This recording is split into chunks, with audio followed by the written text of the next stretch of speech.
I would now like to introduce IRI's chairman, Senator John McCain. There is not much about John McCain that you all haven't already heard. But there is one aspect about John that was not discussed widely in this last campaign, and that is his commitment to IRI.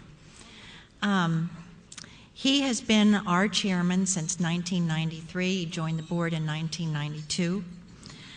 He has made countless trips abroad, including his most recent trip in August, where he visited us in Afghanistan, but he also visited Libya, Yemen, Greece, and Iraq.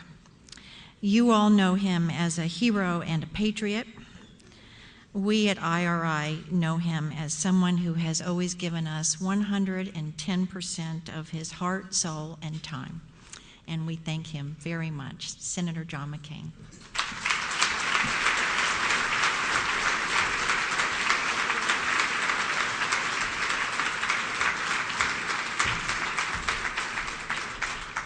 Thank you, Gail, and thank you for that introduction, and thank you for serving as the MC for the dinner tonight. Let me also express, on behalf of IRI and the millions of people whose aspirations to liberty and its blessings IRI was founded to support, our deepest gratitude to the donors whose generous support has made this dinner a great success. And thanks to all of you here tonight who support and believe in IRI's work. I'm very proud of my long association with the Institute and of the outstanding contribution it makes to the global advance of our values. As you all know, the tradition of this dinner is to bestow our annual Freedom Award on a deserving recipient who graciously accepts it and then makes a speech. While, if memory serves, the addresses by many of our distinguished past recipients were well worth listening to, we've decided to change the format tonight. Our 2009 Freedom Award recipient, former Secretary of State Dr. Henry Kissinger, won't be making formal remarks this evening. Instead, Secretary Kissinger has agreed to participate in a discussion with Dr. Niall Ferguson, the Lawrence A. Tisch Professor of History at Harvard University. Niall is an eminent and brilliant historian whose books have been deservedly praised for their originality, compelling insights, not always a given with works of history, for the exceptional quality of his prose.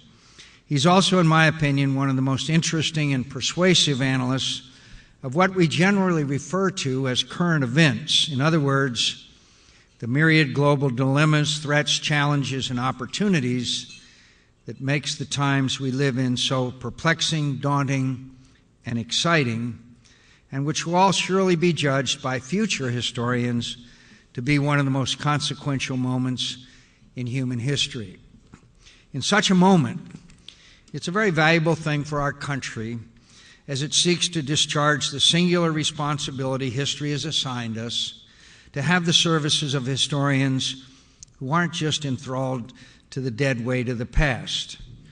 Rather, they interpret history's lessons for their civilization, perceive their contemporary relevance, recognize the sound of history groaning on its hinge, and prescribe a course of action that will protect their country's interests and humanity's through the calamities and transformations that define our brief time here on earth.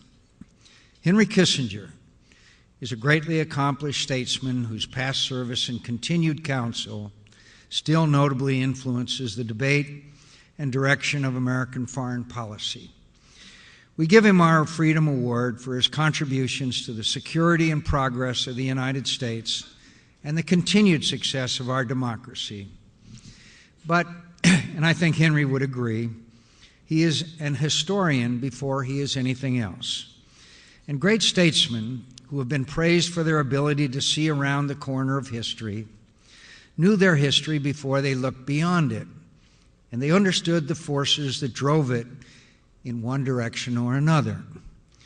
In the persistent debate between the so-called idealist and realist foreign policy schools, Henry is invariably assigned to the latter, by admirers and detractors on both the left and right. Some on the left and some on the right mean it as a compliment, and others in both camps intend it as a condemnation. Really quite an impressive accomplishment when you think about it. I think it's more accurate to consider him a realistic idealist. He believes an American statesman's first responsibility is to develop the policies, institutions, and relationships that ensure our security so that our values may continue to influence the progress of humanity. Having come of age in and been personally affected by the most catastrophic years of the last century, he knows the evil as well as the good human beings and nations are capable of, and that the good cannot triumph by rhetoric alone or by well-intentioned haste. It has been said he is something of a pessimist about human nature and our ability to spare ourselves the worst consequences of our vices. I don't know if that's true, but I will say I was very encouraged when Henry declared in a recent interview he was, quote, structurally more optimistic than a couple of years ago. I'd really like to know how the causes for that optimism, Henry, and I hope Niall will ask you to explain them. Before I graduated to the status of recovering presidential candidate, I had the good fortune to have a great many experts on every conceivable policy subject advice on our campaign. I'm indebted to all of them. Many of them were very helpful. Some of them I even knew. But the two advisors I wish I could have spent more time consulting, or more accurately learning from, are the two distinguished historians we're about to hear from. Every conversation I've ever had with Henry or Niall has been as enlightening as it was fascinating, and I'm sure you'll feel the same way at the end of tonight's discussion. I've known Henry for a long time. Our paths first crossed, or nearly crossed, almost 4 decades ago. We were both in Hanoi at the time in different circumstances, but in a general way for the same purpose. The North Vietnamese offered to Henry that he could take me with him when he returned to Washington.